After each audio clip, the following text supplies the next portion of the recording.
Namangan shahriga o'sha Abdulloh choyga keldik, mashhur choyga mana trend bo'lgan, tangalarga choy ichgani. Ikkita choyingiz nech pul bo'ladi? 30 ming so'm mana. Ikkita choy ichmoqchimiz, ikkita choy damlab berasiz. 30 ming mana tangalardan sanab olasiz. Jo'lli bag'ini 30 ming so'm, hot ishlar mana tangalardan sanab oladi o'zi. Abdulloh, Yo'l sanab olsam, qachon sanab bo'laman bunaqa? 50 so'm, 100 so'm bilan hamma joyda o'tkazib yuraman. Bitta sanavam 30 ming.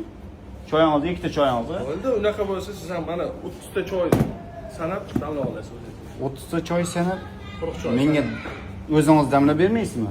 Ya men qanchada sanab olaman? Siz ham o'zingiz damlab olasiz. Unaqa qilmang, endi jo'lli damlab beravering. Hot pishilamiz, choyni sanab damlab olasiz deyapti Abdulloh. Unaqa qilmang endi. Jo'lli bag'i tangalarga choy ichyapsiz. Abdulloh choydan jo'lli.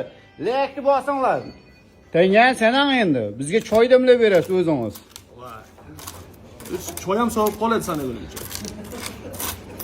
Sanashyapti hot pishilar. 30 ming sanab olasiz mana shuydan. Hot pishilar bitta sanab oladi. Abdulloh choyga kelaverasizlar ekan. Namangan shahriga biz ham keldik mana Abdulloh choyga. Lekni bosib jo'natib qo'yinglar o'ziga videoni.